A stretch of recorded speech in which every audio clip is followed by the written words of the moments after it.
ముందుగా ఇంత ఓపిక్గా ఇంత సేపు ఉన్నారంటే ఒక సమోసా మీద చాలా మెచ్చుకోవాలి. సో అందుకని ఎందుకు అంటే ఈ సమోసాలు 1000 కాదు 1,00,000 తిన్నా మన స్వేచ్ఛకు సమానం కాదు అది. అందువల్ల ఇక్కడ ఇప్పుడు నేను ఇంతకుముందు పృథ్వీతో కూడా అన్నాను, ఇక్కడ చాలా మంది చాలా విషయాలు మాట్లాడారు. బహుశా అన్ని విషయాలతో అందరూ ఏకీభవించరు. కానీ నాగరిక ప్రజాస్వామిక సమాజానికి ఉండాల్సిన లక్షణం ఏంటంటే ఏ అభిప్రాయాలు ఉన్న వాళ్ళైనా ఒక వేదిక మీద ఉండి మాట్లాడగలగాలి. అది నాగరిక సమాజానికి ఉండాల్సిన లక్షణం.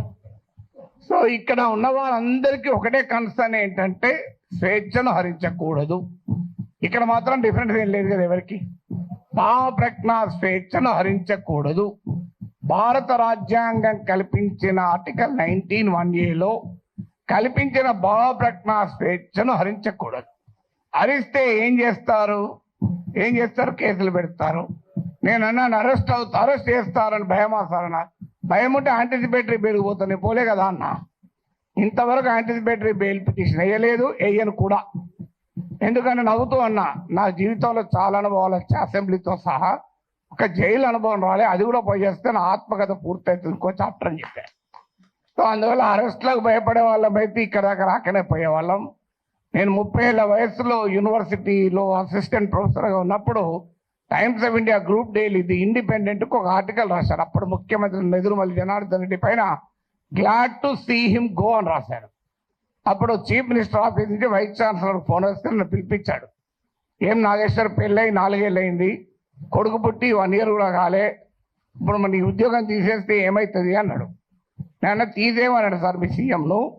ఒక 30 ఏళ్ళు అక్కడ ఇక్కడ ట్యూషన్లు చెప్పుకొని బతుకుతా, 30 ఏళ్ళ తర్వాత సుప్రీంకోర్టుకి వెళ్ళి ఈ డబ్బులన్నీ తెచ్చుకుంటే జూబ్లీహిల్స్ ఇల్లు కట్టుకుంటా అని చెప్పాను. ఎందుకంటే నాకు అదొకటే మార్గం కనబడుతున్నా సార్, లేకపోతే లేదని చెప్పిన. అంటే అందువల్ల 30 ఏళ్ళ వయసులోనే భయపడలే, 62 ఏళ్ళ వయసులో భయపడతామా? సో అందువల్ల అది భయపడే ప్రసక్తే లేదు. అరెస్ట్ ఇంతవరకైతే మీకు ఫ్యాక్ట్స్ కూడా చెప్పాలి. ఎందుకంటే ఇక్కడ మాట్లాడిన వాళ్ళు చాలా మంది బహుశా టీవీలు మిస్లీడ్ చేసిన రాంగ్ ఇన్ఫర్మేషన్తో కూడా ఉన్నట్టున్నారు. నా దగ్గరికి అరెస్ట్ చేసడానికి ఎవరైతే రాలే ఇప్పటి వరకు, రారని నేను చెప్పను, ఇప్పటి వరకు రాలేదు. హైదరాబాద్కు వచ్చారేమో తెలియదు, మా ఇంటికి రాలే. అయితే అక్కడ తెలంగాణ పోలీస్ ప్రొటెక్షన్కి వస్తే వాళ్ళ ఫోటోలు వేసి మనం మీడియాలో ఆంధ్ర పోలీస్ వచ్చిందని రాశారు. ఆ వీడియోలో ఉన్న వ్యక్తి మన టోలీచెక్ సిఐ. సో అలా కూడా వచ్చాయి వార్తలు. ఆ వార్తలు కూడా ఇట్లాంటి పత్రికల్లోనే వచ్చాయి. పోనీ వీళ్ళు ఇక్కడ మనకు అర్థం కావాల్సింది అంటే, ఒకటి రాజ్యం ప్రభుత్వమే నేరుగా కేసులు పెట్టింది. ఏంటా కేసులు? కులచిచ్చు పెట్టానట. నేను నా మాటలో ఎక్కడ కులమన్న పదమే లేదు, కులచిచ్చు పెట్టాను. పవన్ కళ్యాణ్ మాటల్లో కూడా చెప్పాడు కులం. అసలు నేను ఎక్కడ కులం తీసానో నాకు ఇప్పటికి అర్థం కాలే. ఇప్పుడు ఒక అంశం వచ్చినప్పుడు అనేక మంది భిన్నమైన అభిప్రాయాలు ఉన్న వారు ఆ అంశాన్ని వరకు సమర్థిస్తుంటారు. అది ఏ కులం వాళ్ళైనా కావచ్చు, ఏ ప్రాంతం వాళ్ళైనా కావచ్చు, ఏ రాజకీయ భావాలు ఉన్న వాళ్ళైనా కావచ్చు. ఇప్పుడు దీన్ని మైక్ అనాలి. దీన్ని మైక్ అని ఒక కులం వాళ్ళకి చెప్తే మైకు, ఇంకో కులం వాళ్ళు చెప్తే కాదు స్టిక్ అంటారా? ఒక పార్టీ వాడు చెప్తా మైకు, ఇంకో పార్టీ వాడు చెప్తా బాటిల్ అంటారా? ఎవరైనా మైక్ అనాలి. సో దానికి కుమ్ముకైనట్టు కాదని. తర్వాత ప్రాంతం అని కూడా తీశాడు పవన్ కళ్యాణ్. ప్రాంతం అని తీస్తే ఎవరు తీశారు ప్రాంతం? నిజంగా ఇక్కడ వచ్చిన ఇన్ని సంఘాలు ఉన్నాయి, వీళ్ళు తీయలే. తెలంగాణ సంఘాలు మొదలు ప్రాంతం అనే ప్రస్తావనే తీయలే. ఆ ప్రస్తావన తీసింది కూడా ఆ 2 పార్టీల వాళ్ళే. నువ్వు తెలంగాణ వాడివి, ఆంధ్రప్రదేశ్ రాజకీయాల గురించి ఎట్లా మాట్లాడతావు? అయ్యా మరి నేను అమెరికా వాడిని, అక్కడ ఓటర్ ఆడ మాట్లాడుతున్నా కదా, ఇరాన్ పైన మాట్లాడుతున్నా, ఇరాన్ ఓటర్నా? ఇది ఎక్కడ సిద్ధాంతం అయ్యా? మీరైతే ఇక్కడ ఇల్లు కలిగి ఉంటారు, ఆస్తులు కలిగి ఉంటారు, మేము మాట్లాడకూడదు ఎట్లా? తెలంగాణలో ఉన్న పుట్టినవాడు కనుక తెలంగాణ వాడి కనుక మాట్లాడద్దంటే ఎట్లా?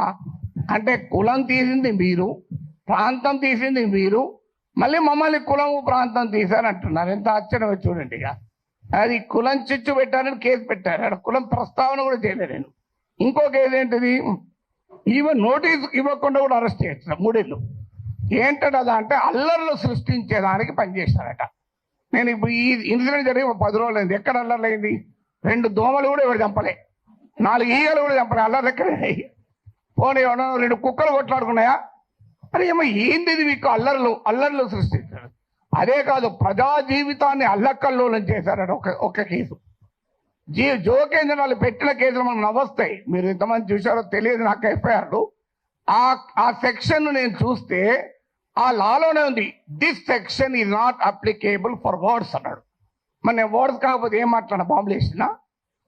ఇంకో దగ్గర this section is not applicable to the statements అన్నారు. నేను మాట్లాడేది వర్డ్ స్టేట్మెంటే కదా. అంటే అప్లికేబుల్ కాదని చట్టంలో ఉన్న కేసు పెట్టారు. ఇక చూడండి, ఇక్కడ మనకు అర్థం కావాల్సింది అంటే చాలా మంది మిత్రులు మాట్లాడారు, నేను మాట్లాడిన అంశం అసలు ఇష్యూనే కాదు, అది ఇష్యూనే కాదు. నన్ను కులం అన్నారు. ఇప్పుడు ఇంతకుముందు విమలక్క గారు చెప్పారు, నేను ఏ కులంలో పుట్టాలనే హక్కు నాకుంటే, అది అవకాశం నాకుంటే అది నేను డిసైడ్ చేసుకుంటుండే. ఎక్కడో చోట పుట్టిన తర్వాత ఎక్కడున్నావు అనేది పాయింట్ కదా. చిన్నప్పటి నుంచి అణగారిన కులాల కొరకే పనిచేస్తాను తప్ప అణగారిన జాతుల కొరకు వర్గాల కొరకే మాట్లాడాను. ఇక్కడ కాదు, ప్రపంచంలో ఎక్కడ అణచివేతుంటే అక్కడ మాట్లాడాం. ఇక్కడ కాదు, ఏ వెనుజులాలో నా కులం ఉందా, నా ప్రాంతం ఉందా, వెనుజులాలో అణచివేత గురించి, క్యూబాలో అణచివేత గురించి మాట్లాడాం, కొలంబియాలో మాట్లాడాం. అక్కడ ఎవరి కులాలు ఉన్నాయి, ఎవరు ఏమున్నాయో మాకు. సో ఎక్కడ అణచివేతుంటే అక్కడ మాట్లాడతాం. సో అందువల్ల ఇక్కడ అసలు విషయం ఏంటి అంటే, ఇంతకుముందు చెప్పారు మన మిత్రుడు రఘు చెప్పాడు, అసలు విషయం ఈ ఇష్యూనే కాదు. ఇష్యూ ఏంటి, ఆంధ్రప్రదేశ్కు విశాఖపట్నానికి రైల్వే జోన్ ఇచ్చాడు. ఆ ఇచ్చినట్టే ఇచ్చి ఆదాయం వచ్చే కిరండాల్ కోరాపుట్ లైన్ తీసేసి ఇచ్చారు. ఆ లైన్ను ఒరిస్సాకు పంపించారు. ఆంధ్రప్రదేశ్లో ఒక్క రాజకీయ పార్టీ అడగదు. నా పైన గంట సేపు డిబేట్ పెట్టే టీవీ ఛానల్ కూడా అడగవు. విచిత్రం ఏంటంటే, అయ్యా మరి ఈ రైల్వే జోన్ ఇచ్చారు, ఆదాయాన్ని ఇచ్చేదాన్ని తీసుకెళ్ళి ఒరిస్సాలో కలిపారు, ఇది అన్యాయం కదా అని ఒక్కరు అడగలే. నాగేశ్వర్ పైన 1 hour డిబేట్ పెట్టిన వాళ్ళకు ఆంధ్రప్రదేశ్ ప్రజల కోసం అవసరమైన ఈ ఒక్క టాపిక్ మీద ఎందుకు డిబేట్ పెట్టరు? ఆన్సర్ లేదు. ఇక మీకు మచిలీపట్నం పామర్రు ప్రాంతంలో మీకు విలువైనటువంటి ఆయిల్ అండ్ గ్యాస్ నిక్షేపాల్ని ఓఎన్జీసీ కనుగొంటే అత్యంత చరిత్ర జరిగిన దుర్మార్గ చరిత్ర గల వేదాంతకి ఇచ్చేశారు. తూత్కుడిలో ప్రజల్ని చంపినటువంటి వేదాంతకి ఇచ్చారు. ఇది ఆంధ్రప్రదేశ్లో ఏ ప్రధాన పార్టీలు రెండూ అడగలే. ఇక్కడ నా పైన డిబేట్ పెట్టిన టీవీ వాళ్ళు అడగలే. విచిత్రం ఏంటంటే, కానీ నేను అడిగాను, అది కోపం ఏంటంటే ఇలాంటి ఉదాహరణ 100 చెప్పగలుగుతాను. అందువల్ల పబ్లిక్ గా క్వశ్చన్ చేయకూడదు. అందువల్ల ఒక్కసారి బెదిరిస్తే దాన్ని డాక్ట్రైన్ ఆఫ్ చిల్లింగ్ ఎఫెక్ట్ అంటారు. అంటే ఒక బెదిరిస్తే వీడు నోరు విప్పడని. కానీ గుర్తుపెట్టుకోవాలి, ఎంత బెదిరిస్తే అంత బిగ్గరగా అడుగుతాం, పని కట్టుకొని కూడా అడుగుతాం. అదే నేను అన్నది. అదే అని యుద్ధం మీరు మొదలు పెట్టారు, నేను ముగిస్తాను అన్నారు. మళ్ళీ దాన్ని పెట్టుకొని యుద్ధం చేస్తావట అంటారు. అయ్యా నేను ఏమన్నా అందులో క్లియర్గా నా ప్రజా సమస్యల పైన అంటే ఇప్పుడు ఇంకా దానిపైన కేసు పెట్టలేదు. బహుశా ఎఫ్ఐఆర్ ఛార్జ్ షీట్లు యాడ్ చేస్తారో తెలియదు. కానీ ఒక్కటి మాత్రం మళ్ళీ చెప్తున్నాను, మీరు అరెస్ట్ చేసుకుంటారా, కేసులు విత్డ్రా చేస్తారా, చెయ్యరా, అది మీ ఇష్టం. మేము మాత్రం మాట్లాడుతూనే ఉంటాం. We will die but we will not give up our right to free speech అనేది మా మాట. చావనన్నా చేస్తాం కానీ మాట్లాడే హక్కును వదులుకోము. మీకే అణిచివేత వేసినా దానికి మేము సిద్ధం, సంతోషం. మీరు వస్తారంటే చెప్పండి, టైము ప్లేస్ కూడా చెప్పండి, ఆడికి వస్తా, కావాలంటే అరెస్ట్ చేసుకోండి. Thank you very much.